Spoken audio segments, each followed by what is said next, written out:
A lot of England is coming out of the lockdown into a worse condition than when they went into it, from the perspective of, say, personal liberty.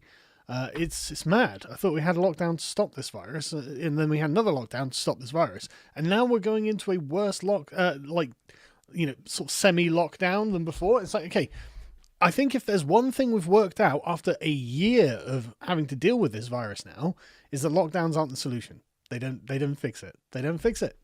Don't know what to tell you. Didn't work, and now we're stuck with a bunch of really pressing concerns about how we seem to be in a fascist state, and I kind of hate it. I kind of hate knowing that the government can just be like, fuck you, and I've got no particular recourse. It obviously is not a modern legal document, right? But that's not what we're talking about. When someone says, oh, I've got the authority of the Magna Carta behind me, what they are saying is that as a free man in England, and that's a specific term. That's not me saying a free male. That's a freeman is a particular category that we all fall into now. We're not, if you're not an aristocrat, you're a freeman, you're a yeoman. It's the spirit of the thing. It is that the governing authority will not have unlimited power to arbitrarily treat the subjects beneath it without their consent. It's the essence, the kernel and the spirit, the will behind constitutionalism right there. That's where it begins. That's where the English tradition of it begins. And this is important. This is why we have human rights now. It's Anglo-Saxons in the woods, as Robert Conquest described it, right?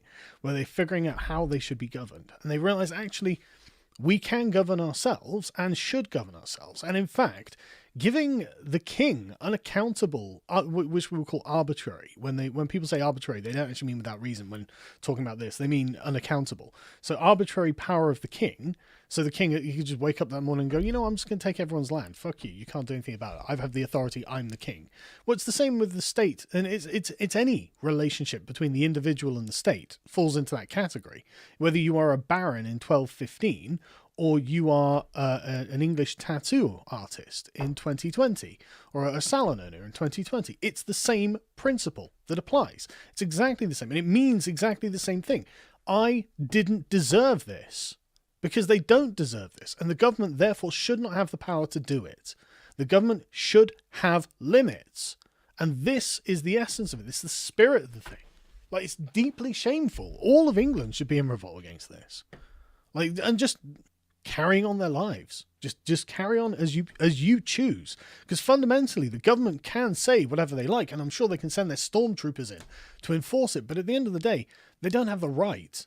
They just don't have the right to do it. I mean, everyone could divest from these people. They'd be like, no, well, I'm not going to that tattoo shop. I'm not going to that salon. I might catch the coof. I'm not going in there. And fine. That's fine. You do that. That is your goddamn choice. I totally respect your authority in making that choice and your autonomy.